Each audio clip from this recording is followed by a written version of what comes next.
વરસાદના દિવસના સૌથી મોટા સમાચાર સાથે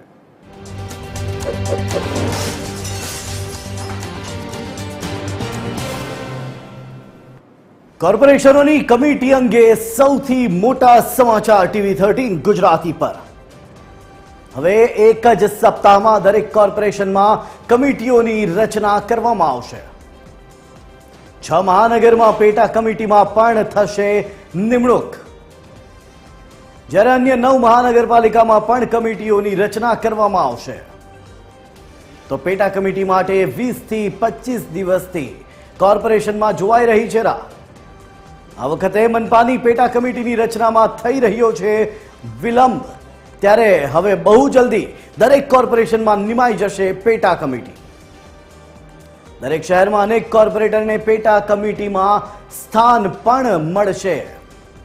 ત્યારે કોર્પોરેશનની કમિટીઓ અંગે સૌથી મોટા સમાચાર। 20 થી 25 દિવસનો લાંબો રાહ જોયા બાદ હવે પેટા કમિટીઓની રચના પણ કોર્પોરેશનોમાં થઈ જશે। ખાસ કરીને જે મોટી મહાનગરપાલિકાઓ હોય છે કે જ્યાં 14 થી 16 જેટલી પેટા કમિટીઓ હોય છે, જ્યારે નાની જે મહાનગરપાલિકાઓ હોય છે કે જ્યાં 9, 10 અથવા 11 જેટલી કમિટીઓ પેટા કમિટીઓ હોઈ શકે છે, ત્યારે આ તમામ પેટા કમિટીઓ કે જેના માટે રાહ જોવાઈ રહી હતી રચના ક્યારે થશે, 20 થી 25 દિવસનો વિલંબ અત્યાર સુધી થઈ ગયો છે, પરંતુ હવે એ ખૂબ જ જલ્દી નવી પેટા કમિટીઓની પણ રચના કરી દેવામાં આવશે। ત્યારે આ જ મામલે વિસ્તારથી વાત કરવા માટે આપણી સાથે જોડાઈ ચૂક્યા છે એસોસિએટ એડિટર સોનલ અનટકટ। સોનલ, ટૂંક જ સમયમાં હવે નવી પેટા કમિટીઓની પણ રચના મહાનગરપાલિકાઓમાં થઈ જશે, શું છે વધુ વિગતો?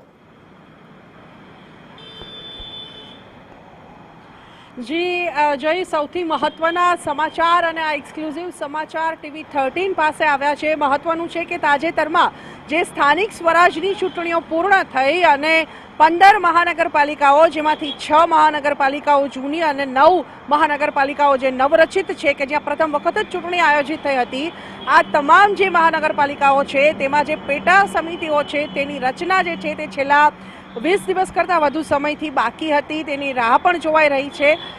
વિલંબ પણ થઈ ચૂક્યો છે, પણ મહત્વનું છે કે હવે આ સપ્તાહની અંદર એક જ સપ્તાહની અંદર આ તમામ જે સમિતિઓ છે તેમાં નિમણૂક કરી દેવામાં આવશે। આ એક્સક્લુઝિવ સમાચાર ટીવી 13 પાસે આવ્યા છે અને તે અંતર્ગત તમામ જે 15 મહાનગરપાલિકાઓ છે, જેમાં 6 મહાનગરપાલિકાઓ જૂની અને 9 ખાસ કરીને જે નવરચિત 9 મહાનગરપાલિકાઓ છે કે જેમાં પ્રથમ વખત જ ચૂંટણી થઈ છે, તેમાં એક અનેરો ઉત્સાહ ત્યાંના કોર્પોરેટરોમાં જોવાઈ રહ્યો છે કામગીરી કરવાના સંદર્ભમાં, અને ખાસ કરીને હવે જ્યારે તેમને પેટા સમિતિઓની જવાબદારી મળવા જઈ રહી છે, મહત્વનું છે કે જ્યારે પેટા સમિતિઓની રચના થશે ત્યારે તેમાં જે કોર્પોરેટરો છે તેમને પણ સ્થાન મળવાનું છે અને અલગ અલગ જવાબદારીઓ તેમને મળવાની છે।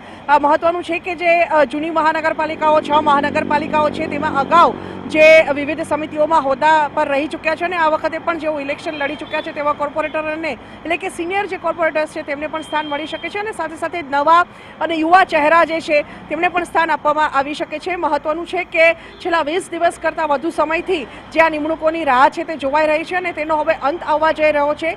એક સપ્તાહની અંદર તમામ જે મહાનગરપાલિકાઓ છે, 15 મહાનગરપાલિકાઓ જેની સ્થાનિક સ્વરાજની ચૂંટણી સંપન્ન થઈ અને તેના મેયર, ડેપ્યુટી મેયર સહિતના જે નામો છે તે ઘોષિત થઈ ચૂક્યા, પણ પેટા સમિતિઓ જે છે તે હજુ સુધી બાકી રહી છે। તે પેટા સમિતિઓની નિમણૂકો જે છે તે એક સપ્તાહની અંદર જ કરી દેવામાં આવશે અને તમામ કોર્પોરેટરોને જે ખાસ કરીને તેમની કામગીરી અને જ્ઞાતિના સમીકરણોને આ ઉપરાંત યુવા અને તરવરિયા જે કોર્પોરેટરો છે તેમને આ સમિતિઓમાં સ્થાન મળી શકે છે અને તેમની જે ઇંતજારી છે તે એક સપ્તાહની અંદર પૂર્ણ થાય તેવું હાલ તબક્કે લાગી રહ્યું છે। બિલકુલ, આભાર સોનલ સમગ્ર માહિતી આપવા બદલ। તો